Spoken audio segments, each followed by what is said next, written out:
Hello student, मैं मनीष मालवीय अनवेरा online school classes में आप सभी का स्वागत करता हूं।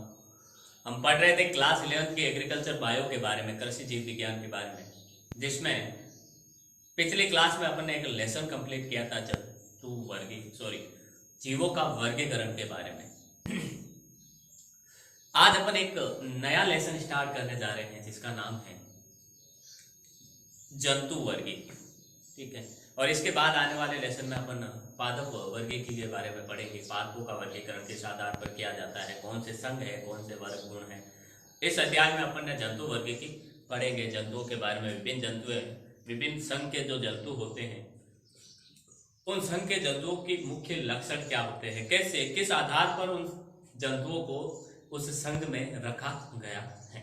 ठीक है, इस आधार पर अपन पढ़ाई करेंगे इस लेसन में।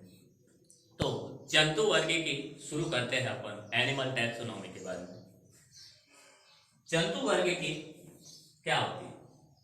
जंतुओं को वर्गीकृत करने की जो शाखा है, विज्ञान की वह शाखा जिसमें समानता और विभिन्नता के आधार पर क्या किया जाता है, जंतुओं का वर्गीकरण किया जाता है, उसे अपन जंतु वर्गीकरण कहते हैं। और नॉर्मल सी वर्गीकरण या वर्गीकरण किसे कहते हैं कि एक निश्चित पद्धति के अनुसार समानता व पारस्परिक संबंध के आधार पर जीवधारियों को अलग अलग समूहों में व्यवस्थित करना क्या कहलाता है, वर्गीकरण कहलाता है। एक निश्चित पद्धति के अनुसार संबंधों और विभिन्नताओं के आधार पर, समानता और पारस्परिक विभिन्नताओं और संबंधों के आधार पर क्या करना, जंतुओं को जीवधारियों को एक समूह में व्यवस्थित करना क्या कहलाता है, हमारा वर्गीकरण कहलाता है। तो सिंपल सी परिभाषा एक नॉर्मल सी पढ़ रखे हैं वैसे तो परिभाषा, लेकिन फिर भी इस लेसन से संबंधित अपन शुरू लिखते हैं कि एक निश्चित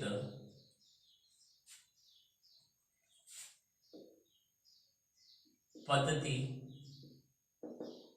के अनुसार, एक निश्चित पद्धति का यहाँ से अर्थ है कि एक निश्चित पद्धति का मतलब कि एक जीव को सभी जीवों को एक ही पद्धति के अनुसार वर्गीकृत किया जाए। ऐसा नहीं है कि जैसे कि एक जीव को तो हमने कॉपलैंड के अनुसार कर दिया, एक को हर्बर्ट व्हीटेकर के अनुसार कर दिया, एक को कार्लस लिनियस के अनुसार कर दिया, एक को नील बॉर्न के अनुसार कर दिया, नहीं।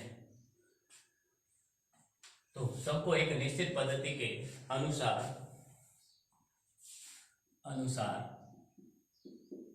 समानता तथा पारस्परिक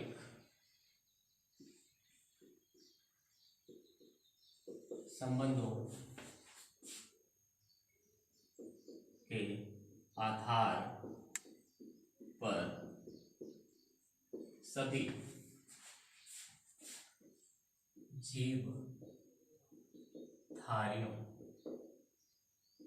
जीवधारियों को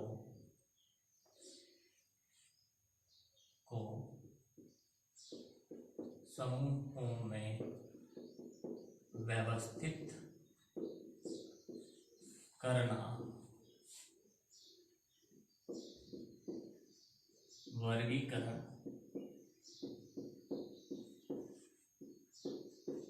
कहलाता है।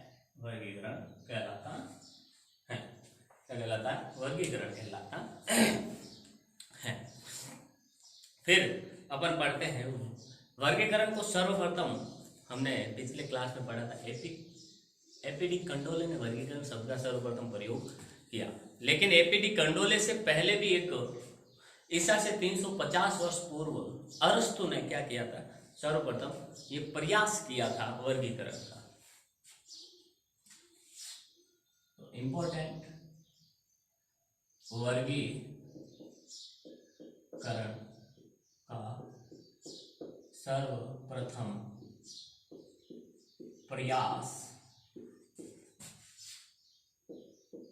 अरस्तु ने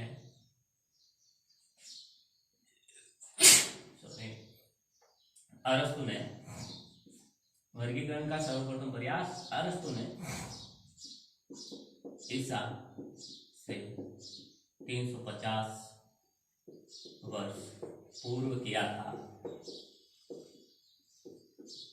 और साल के हिसाब से देखें अपन इसको, तो अभी 2021 चल रहा है, तो उस पर 350 और जोड़ दो, 2371 साल पहले क्या किया था अरस्तु ने, यह प्रयास किया था वर्गीकरण का। फिर जाति, जाति के बारे में एक अपन चर्चा करते हैं थोड़ी, कि जाति क्या होती है। जाति वर्गीकरण की सबसे मूल इकाई और सबसे छोटी इकाई कह सकता है। जाति, जाति क्या होती है, वर्गीकरण की सबसे छोटी एवं मूल इकाई होती है। वर्गीकरण की सबसे छोटी एवं मूल इकाई, सबसे छोटी एवं क्या होती है, ये मूल इकाई होती है। फिर कैरोलस लीनियस के अनुसार जाति वह समूह है जिसके, अब कैरोलस लीनियस ने जाति के बारे में कुछ बातें कही हैं, उन्होंने कुछ बातें कही हैं जिन आधार पर जाति को अपन पहचान सकते हैं। तो जाति क्या होती है, देखो कैरोलस लीनियस के अनुसार जाति की क्या परिभाषा भी कह सकते हैं अपन, ठीक है। कैरोलस लीनियस के अनुसार जाति वह समूह है जिसके सदस्य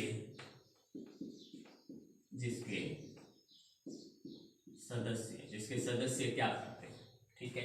उनके सदस्यों में क्या विशेषता होती है, तो पहली विशेषता देखिए, पहली विशेषता कहती है कि आपस में प्रजनन कर संतान उत्पन्न करने वाली संतान पैदा कर सकते हैं, उत्पन्न कर सकते हैं, जन्म दे सकते हैं। पहली विशेषता क्या है उन सदस्यों की, वो आपस में प्रजनन करें और प्रजनन करने के बाद ऐसी संतान उत्पन्न करें जो आगे और संतान उत्पन्न कर सके। तो पहले सदस्यों में विशेषता क्या होनी चाहिए कि आपस में प्रजनन कर संतान उत्पन्न करने की क्षमता वाली संतान को जन्म दे सके, क्या कर सके, जन्म दे सके। संतान आपस में प्रजनन कर संतान उत्पन्न करने की क्षमता वाली संतान को क्या दे सके, जन्म दे सके। ये तो पहले उन जाति के सदस्यों की विशेषता है। दूसरी विशेषता क्या है, दूसरी विशेषता एक विशेष जीन कोष में पाए जाने वाले जीन को धारण करते हैं, एक विशेष प्रकार का उनमें जीन हो, ठीक है, एक विशेष प्रकार का उनमें जीन हो, वो एक जीन को धारण करते हो। सभी जाति के सभी सदस्य, उस जाति में जो भी सदस्य आ रहे हैं, जो भी जीव आ रहे हैं, उन सब में एक जीन कोष धारण करने की क्षमता हो, अर्थात समान जीन कोष हो। तो एक विशेष जीन कोष में पाए जाने वाले जीन को धारण करते हो, एक विशेष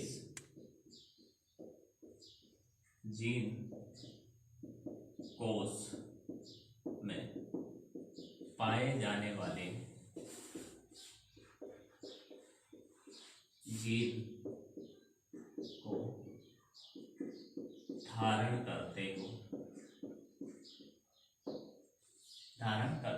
को धारण करते हो, ठीक है। फिर संरचनात्मक और कार्यात्मक इकाई में लगभग समान हो, क्या हो, संरचनात्मक और कार्यात्मक इकाई में उनकी संरचना लगभग समान हो और उनका कार्य भी एकदम समान हो, अंदर के जो भी सिस्टम हो वो समान रूप से कार्य करते हो, उन सभी सदस्यों को जाति के अंदर रखा जाता है। तो संरचनात्मक व कार्यात्मक रूप से लगभग समान हो, लगभग क्या हो, समान हो, लगभग हो, समान हो। चौथा है, एक ही जाति के जो सदस्य होते हैं अपनी जाति के दूसरे स्वरूप से सहयोग करके संतान उत्पन्न करते हैं। एक जाति के सदस्य होते हैं, वो उसी जाति के सदस्य से सहयोग करके क्या करते हैं, संतान उत्पन्न करते हैं, संतान उत्पन्न करते हैं। एक जाति के सदस्य उसी जाति के दूसरे सदस्यों से संयोग करके संतान उत्पन्न कर सकते हैं, संतान उत्पन्न कर सकते हैं। आगे है नॉट।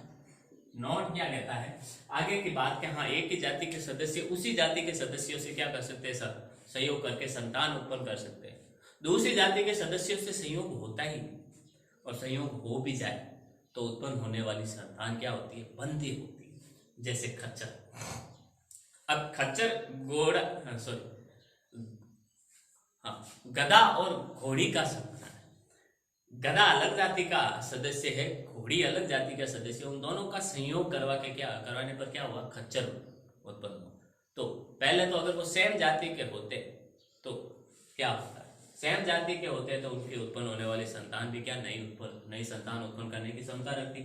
लेकिन अलग अलग जाति के संयोग से क्या होता है, बंदी है, संतान उत्पन्न होती है। या तो संयोग होता ही नहीं और हो भी जाता है तो जो उत्पन्न संतान होती है वो बंदी होती है। तो खच्चर ऐसा है, जो खच्चर क्या करता है, बिल्कुल ही संतान उत्पन्न नहीं कर सकता।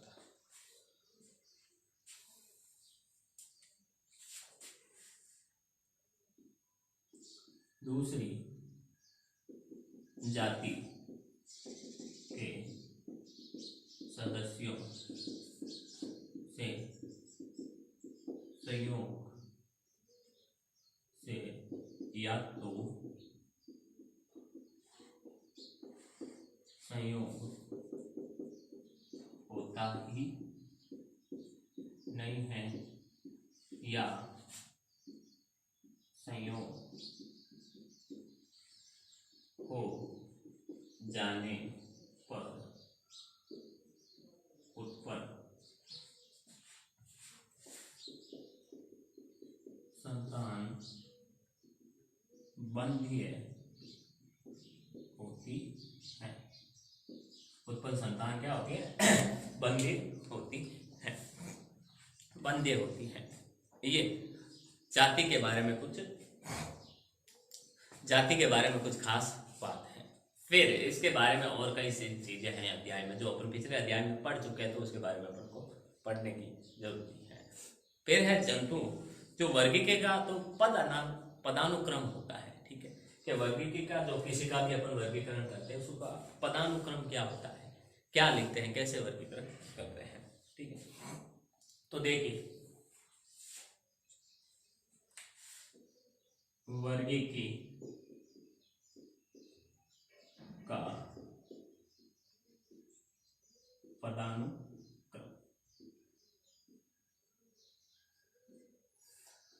वर्गीकी का पदानुक्रम क्या कहता है कि जाति, सबसे छोटी इकाई कौन सी हमने पढ़ा, जाति। कई सारी जातियां मिलकर क्या बनाती है, वंश बनाती है, ठीक है। तो जाति से मिलकर क्या बनता है, वंश बनता है, वंश, ठीक है। कई सारे वंश आपस में मिलकर, ठीक है, कुल बनाते हैं, फैमिली बनाते हैं, ठीक है। जाति, स्पीशीज, जीनस और फैमिली, ठीक है। फिर वर्ग, कई सारे कुल मिलकर वर्ग बनाते हैं, अर्थात क्लास बनाते हैं। जबकि कई सारे वर्ग मिलकर गण बनाते हैं,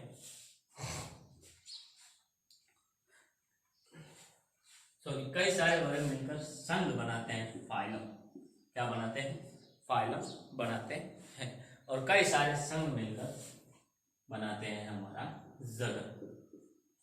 जगत बनाते हैं, ठीक है। तो स्पीशीज, जाति को इंग्लिश में क्या कहते हैं, स्पीशीज मिलकर क्या बनाती है, हमारा जीनस, ठीक है। जीनस मिलकर क्या बनाते हैं, कुल फैमिली, और फैमिली मिलकर आपस में क्या बनाती हैं, क्लास, गण, और क्लास आपस में मिलकर फाइलम बनाती हैं, और फाइलम आपस में मिलकर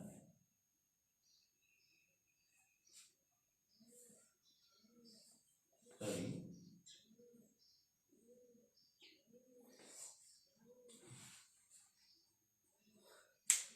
तो ये हो गया हमारे वो वर्गीकी का पदानुक्रम। आगे एक बार इसका स्क्रीनशॉट ले आप।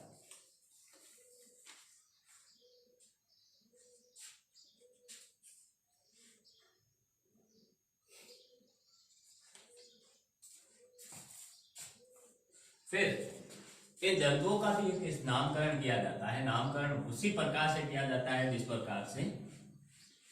जिस प्रकार से हमने पिछले अध्याय में नामकरण पढ़ा था, ठीक है। तो कोई नामकरण जंतु हो या पादप हो, दोनों में समान तरीके से ही होता है, समान नियम लागू होते हैं, ठीक है। पहला 2 अक्षरों का नाम होता है, सॉरी 2 शब्दों का नाम होता है प्रत्येक का, जिसमें पहला वंश का होता है और दूसरा जाति का होता है। ये हमने पढ़ा है पिछले लेसन में, ठीक है। और तो भी जंतुओं के वर्गीकरण के मुख्य कुछ 3 बातें हैं, कुछ बातें हैं ध्यान रखने की। तो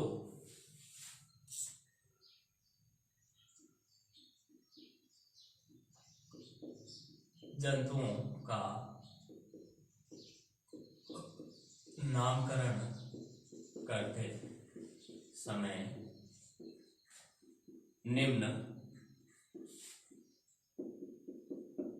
बातों का ख्याल रखना चाहिए। निम्न बातों का क्या रखना चाहिए, ध्यान रखना चाहिए। पहली बात क्या किया जाती है कि विश्व में पाए जाने वाले सभी जंतुओं का एक ही नाम होना चाहिए, एक ही नाम होना चाहिए। सॉरी, उल्टा हो गया कि विश्व में पाए जाने वाले सभी जंतुओं का नाम अलग अलग होना चाहिए।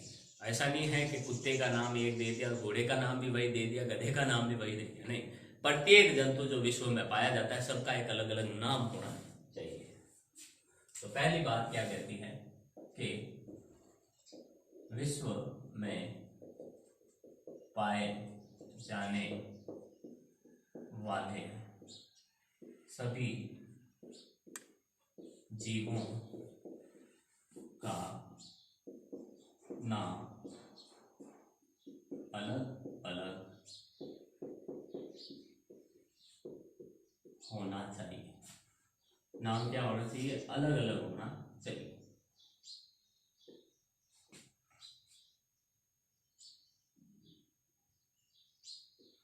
अलग अलग होना चाहिए, पहली बात तो ये। दूसरी बात, प्रत्येक जंतु का वैज्ञानिक नाम एक ही होना चाहिए। प्रत्येक जंतु का एक ही वैज्ञानिक नाम होना चाहिए। बाकी भाषाओं में उसको अपनी भाषा में क्या कहते हैं उसको कोई फर्क नहीं पड़ता है, ठीक है। जैसे हमारे यहाँ पर हमारी भाषा में कुत्ते को कुत्ता कहते हैं, ठीक है। दूसरी जगह उसको डॉग कहते हैं इंग्लिश में, चाइनीज में पता नहीं क्या कहते होंगे, जापानीज में पता नहीं क्या कहते हो, लेकिन कुत्ते का जो वैज्ञानिक नाम है वो पूरी दुनिया में क्या है, एक ही है। तो देखिए, प्रत्येक जंतु का वैज्ञानिक नाम केवल एक ही हो, चाहे अलग अलग भाषा में उसे कुछ भी कहा जाता है। प्रत्येक जंतु का वैज्ञानिक नाम एक ही हो, चाहे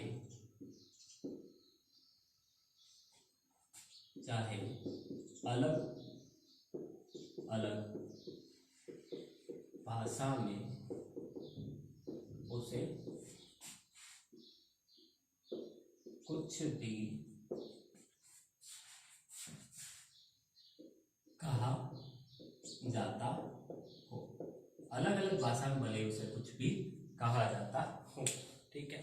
और तीसरा जो नॉर्मल सा नियम है, द्विनाम पद्धति के नियमों का आधारित हो, ठीक है। नामकरण कैरोलस लिनियस की, नामकरण कैरोलस लिनियस की द्विनाम पद्धति के, नामकरण कैरोलस लिनियस की द्विनाम पद्धति, नामकरण कैरोलस लिनियस की द्विनाम पद्धति के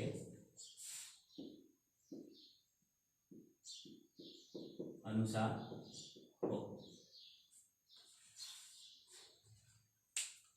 द्विनाम पद्धति के अनुसार हो। अगला देखिए मानव का, तो ये जंतुओं के नामकरण के विशेष नियम है। इसी आधार पर देखिए मानव का वर्गीकरण किस प्रकार है। एक मानव का वर्गीकरण पर देखते हैं।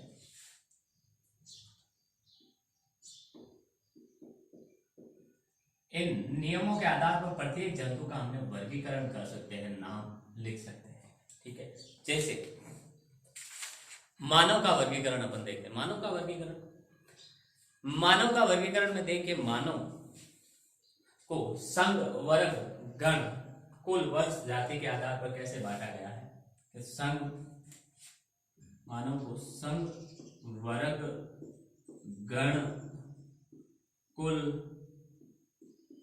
वंश और जाति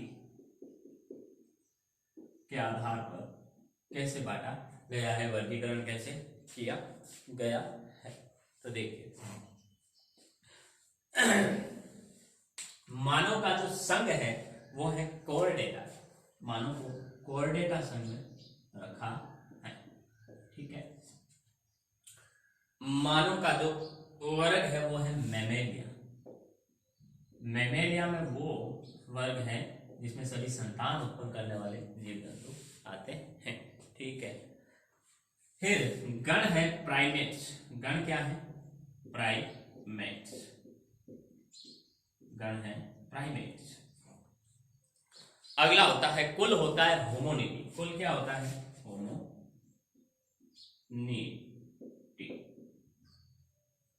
होमोनिडी, होमोनिडी। वंश होता है होमो। वंश क्या होता है, होमो। और जाति होती है सेपियंस, होमो सेपियंस।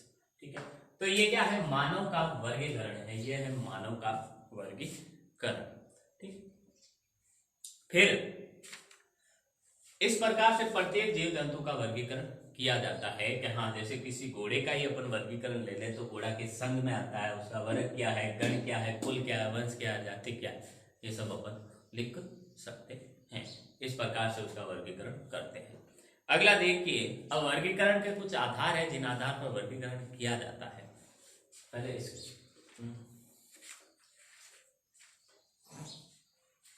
स्क्रीनशॉट ले आप इसका।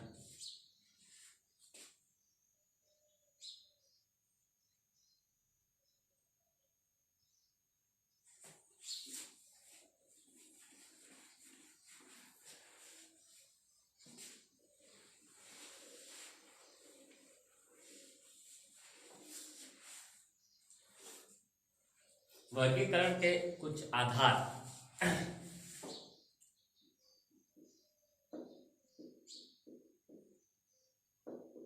वर्गीकरण के आधार देखिए, वर्गीकरण के आधार क्या क्या है। वर्गीकरण के आधार मतलब किन गुणों के आधार पर, किन चीजों को देख के प्रत्येक जंतु को वर्गीकृत किया गया। पहला गुण, उनमें कोशिकाओं की संख्या के आधार पर, उनके शरीर में, जंतुओं के शरीर में क्या है, कोशिकाओं की संख्या कितनी है। एक कोशिका है, एक कोशिका से उनका शरीर बना है तो उनको अलग रखा गया, एक से ज्यादा कोशिकाओं के शरीर बना है तो उनको अलग रखा है।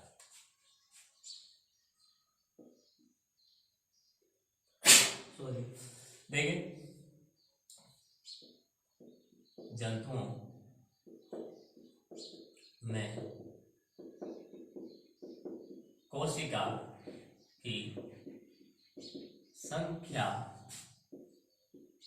के आधार पर वर्गीकृत किया जाता है जंतुओं को। दूसरा वर्गीकरण का आधार, वर्गीकरण का दूसरा आधार है शरीर संगठन के आधार पर। शरीर का संगठन कैसा है, संगठन कैसा है, वो सिर्फ कोशिका से बना है या कोशिकाओं के समूह से बनकर जो उत्तक बनते हैं, उन उत्तकों से मिलकर जंतु का शरीर बना है।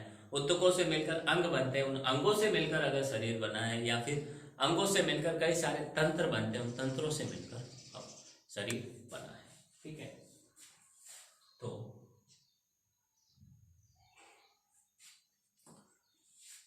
शरीर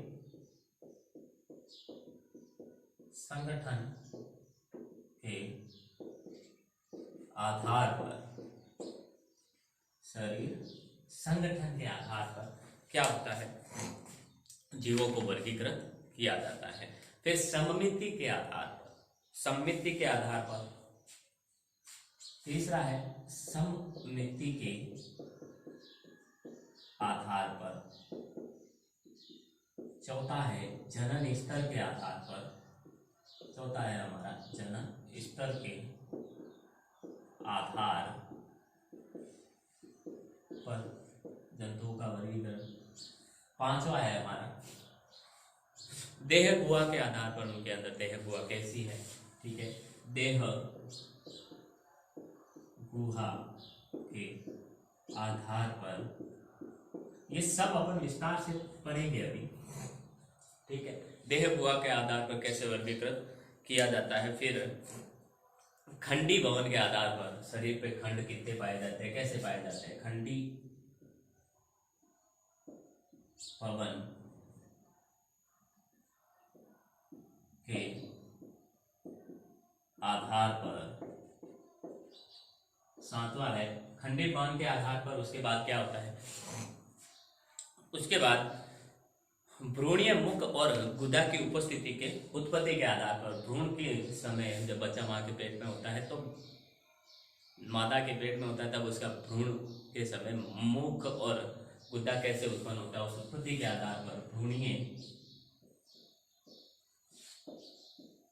मुख एवं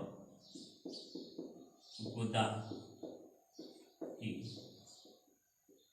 उत्पत्ति के आधार पर वर्गीकरण।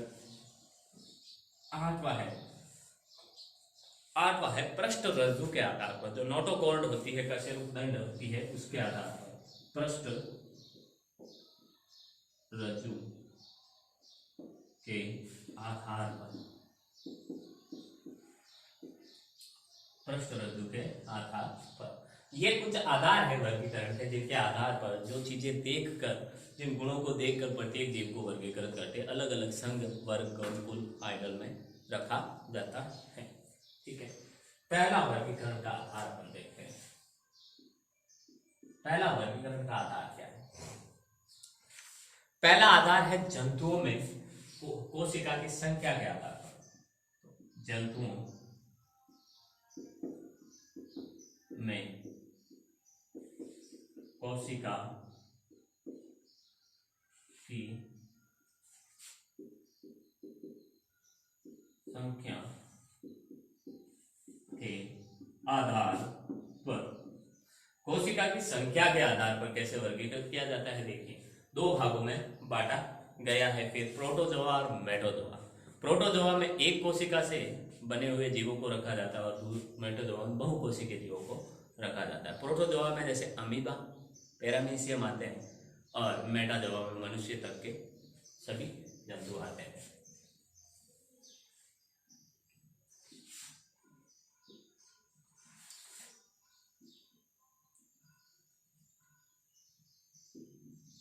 प्रोटोजोआ और मेटाजोआ। ठीक है, प्रोटोजोआ, इसमें शरीर, जंतु का शरीर एक कोशिका से बना होता है, और इसमें जंतु का शरीर बहु कोशिका से बना होता है, बना होता है। ठीक है, जैसे एग्जांपल अमीबा, पैरामीशियम,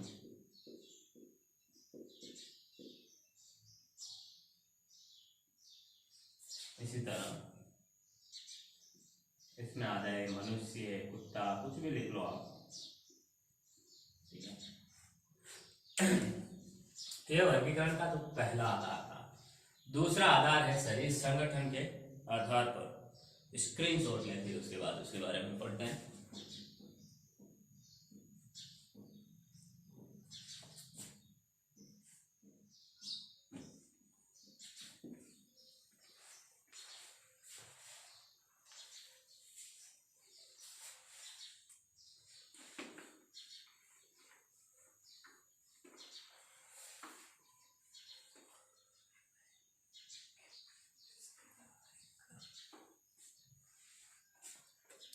देखिए, दूसरा आधार है शरीर संगठन के आधार पर। शरीर का संगठन किस प्रकार का है।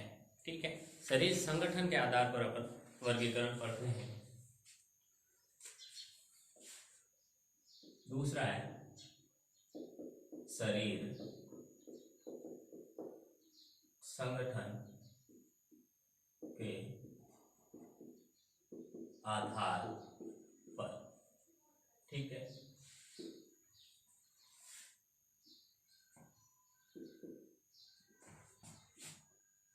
चार भागों में बांटा गया है। शरीर संगठन के आधार पर जंतुओं को चार भागों में बांटा गया है। कौन कौन से देखिए, एक तो जीव द्रव्य स्तर पर बांटा गया है। ठीक है, दूसरा कोशिकीय स्तर पर, तीसरा उत्तक के स्तर पर और चौथा है अंग तंत्र स्तर पर। एक तो पहला है हमारा जीव द्रव्य स्तर पर, दूसरा है कोशिकीय स्तर पर, तीसरा है उत्तक स्तर पर और चौथा है अंग तंत्र स्तर पर। इन चार भागों में बांटा गया है शारीरिक संगठन के आधार पर। पहला पढ़ते हैं अपन जीव द्रव्य स्तर के आधार पर कैसे बांटा गया है कि जीव द्रव्य क्या होता है। तो जीव द्रव्य होता है शरीर का जीव द्रव्य एक बूंद के रूप में होगा। शरीर का संपूर्ण जो जीव होता है वो एक बूंद के समान होता है। इसमें जो सारा जीव द्रव्य होता है शरीर का संपूर्ण जीव द्रव्य एक बूंद के समान होता है, एक बूंद के समान होता है। इसे आणविक स्तर का जीव द्रव्य भी कहते हैं। इसे आणविक स्तर का जीव द्रव्य भी कहते हैं। आणविक स्तर का जीव द्रव्य या शारीरिक संगठन भी कहते हैं। तो शारीरिक संगठन कर लेते हैं, ये सही रहेगा। शारीरिक संगठन भी कहते हैं।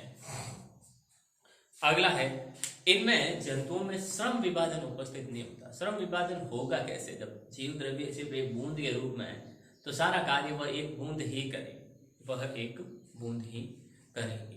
ठीक है, बाकी अपन जैसे श्रम विभाजन पढ़े, इतनी बड़ी कोशिकाओं अंगों से उत्तकों से मिलकर अंगों से मिलकर बना है, तो श्रम विभाजन है। हाथ अपना अलग कार्य करता है, हाथ की कोशिकाएं अलग कार्य करती है, इस हाथ की कोशिकाएं अलग कार्य, पैर की कोशिकाएं, पेट की कोशिकाएं, चेस्ट, नाक, कान, इन सब की कोशिकाएं अलग अलग कार्य करती हैं।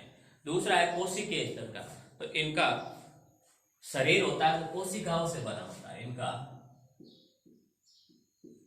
शरीर कोशिका से बना होता है। इनका शरीर क्या होता है? पूरा कोशिकाओं से मिलकर बना होता है। इनमें श्रम विभाजन या तो अनुपस्थित होता है या अल्प विकसित होता है। इनमें श्रम विभाजन या तो अनुपस्थित होता है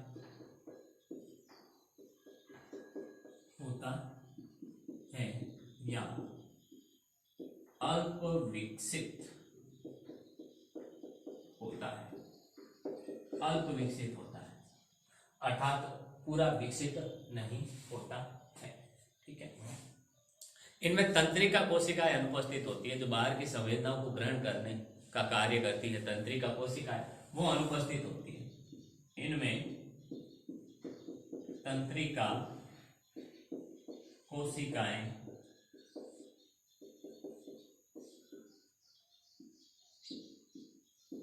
अनुपस्थित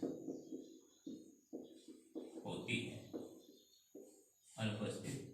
है। ठीक है। ये तो कोशिकीय स्तर के जीवों की शारीरिक संगठन की बातें हो गई। इन आधार पर क्या करते हैं? बात है इनमें श्रम विभाजन अनुपस्थित होता है, बिल्कुल अनुपस्थित होता है या अल्प विकसित होता है। श्रम विभाजन अब एक ही कोशिकाओं से मिलकर बना है तो क्या है? कितना का विभाजन होगा? एक ही कोशिका सारे कार्य करती है तो लगभग अनुपस्थित होता है। फिर है उत्तक स्तर पर। इसमें रचना और कार्य में समान कोशिकाएं समूह में पाई जाती हैं। ये समूह उत्तक कहलाते हैं। उत्तक किसे कहते हैं? इसमें रचना एवं कार्य में समान कोशिकाएं समूह में पाई जाती है। और ये समूह क्या कहलाते हैं? उत्तक कहलाते हैं। इसमें श्रम विभाजन विकसित रूप में पाया जाता है। इसमें श्रम विभाजन विकसित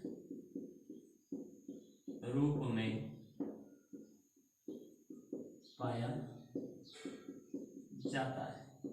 श्रम विभाजन बिल्कुल विकसित रूप में पाया जाता है। फिर अंग तंत्र स्तर पर कैसे विभाजन किया जाता है? इसमें विभिन्न उत्तक मिलकर क्या करते हैं? अंगों का निर्माण करते हैं। विभिन्न प्रकार के उत्तक मिलकर अंगों का निर्माण करते हैं तथा अंग मिलकर तंत्र बनाते हैं। क्या बनाते हैं? तंत्र बनाते हैं। विभिन्न प्रकार के उत्तक मिलकर अंगों का निर्माण करते हैं और अंग मिलकर क्या करते हैं? विभिन्न प्रकार के तंत्र बनाते हैं। जैसे पाचन तंत्र है, तो पाचन तंत्र किन किन अंगों से मिलकर बना है?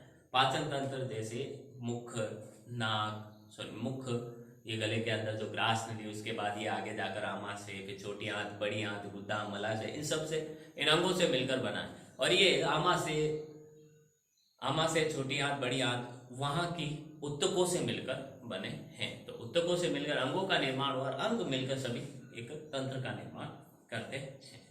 जैसे इन जंतुओं में पाचन तंत्र होता है, वो या तो पूर्णतया विकसित नहीं होता है या अपूर्ण हो सकता है। पूर्ण या अपूर्ण हो सकता है।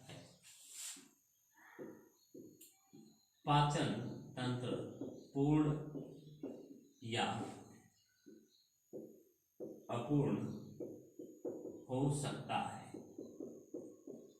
पूर्ण या अपूर्ण हो सकता है। पूरा या अपूरा हो सकता है। परिसंचरण तंत्र खुला या बंद प्रकार का हो सकता है। जो परिसंचरण तंत्र खुला या बंद प्रकार का हो सकता है। तो परिसंचरण तंत्र है या तो वो खुला हो सकता है या फिर बंद प्रकार का हो सकता है। ठीक है। तो ये तो हो गया सारी संगठन के आधार पर बातें हमारी। किस पर? इसके बाद अपन चर्चा करेंगे सममिति के आधार पर। सममिति के आधार पर 3 भागों में बांटा गया है। एक तो असममिति, एक अरीय सममिति और एक द्विपार्श्व सममिति। असममिति में क्या होता है कि काटने पर, किसी जीव को काटने पर जो 2 भाग बनते हैं, ठीक है, जैसे कोई चीज है उसको अपन ने काट दिया है, इस प्रकार ये भी कोई जीव है, उसको काटने पर जो 2 भाग बनते हैं, एक बार काटेंगे तो 2 भाग बनेंगे, 2 भाग अगर समान दिखाई देते हैं तो वो उनकी सममिति, समान दिखने वाली मिति या आकृति होती है। तो असममिति का मतलब है किसी भी एंगल से काट रहे, इधर से काटो, इधर से काटो, इधर से काटो, आधा तिरछा कैसे भी काटो, कैसे भी काटने पर उस जीव काटने पर जो 2 भाग बनते हैं वो आपस में कभी समान नहीं होते, तो ऐसी सममिति असममिति कहलाती है। ठीक है। अरीय सममिति किसे कहते हैं? एक इनमें क्या होता है, एक सतह से काटने पर, कोई भी एक एंगल से काटने पर, कोई भी एक एंगल से, किसी भी एंगल से काटे और वो उसके केंद्र से गुजरे, जो काट हो वो इसके केंद्र से गुजरे। ठीक है। जैसे ये गोल संरचना है, ये इसका केंद्र है, कहीं से भी काटो, चाहे इधर से काटो, पर गुजरनी कहां से चाहिए? केंद्र से गुजरनी चाहिए। तो काटने पर जो 2 भाग बनते हैं वो आपस में समान होते हैं। अर्थात अरीय सममिति में क्या होता है, कहीं से भी काटने पर केंद्र से गुजरे हुए काट से 2 भागों में जो भी बढ़ते हैं तो दोनों भाग हमेशा क्या होंगे? समान होंगे। और द्विपार्श्व सममिति किसे कहते हैं? जिसमें जीव को सिर्फ एक बार एक जगह से काटने पर 2 भाग बराबर भागों में बांटा जा सकता है। जैसे अमीबा ही एक अपन ले ले, ठीक है, या कुछ ऐसा जीव जिसमें एक ही तल से काटने पर क्या होता है, 2 भागों में बराबर भागों में बांटा जा सकता है, तो द्विपार्श्व सममिति कहलाता है। ठीक है। इनके बारे में अपन आने वाले क्लास में चर्चा करेंगे। स्क्रीनशॉट लेवल है आप इसका।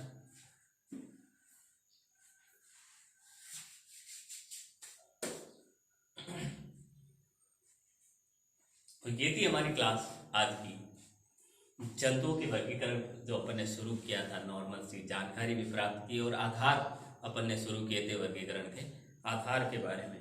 ठीक है। जिसमें जंतुओं के वर्गीकरण का पहला आधार कोशिकाओं की संख्या के आधार पर प्रोटोजोआ और मेटाजोआ बांटा, दूसरा आधार था शारीरिक संगठन के आधार पर, जीव द्रव्य स्तर पर, कोशिका स्तर, ऊतक स्तर और अंततंत्र स्तर पर। इन आधार पर अपन ने बांटा था। तो उम्मीद करता हूँ जो भी आज अपन ने पढ़ा है वो आपको समझ में आया होगा। मिलते हैं अपन अगली क्लास में, तब तक के लिए ऑल द बेस्ट। घर में रहे, सेफ रहे, सुरक्षित रहे, अपनी स्टडी को कंटिन्यू जारी रखें हमारे साथ। ठीक है। तो मिलते हैं अगली क्लास में, तब तक के लिए all the best. Thank you.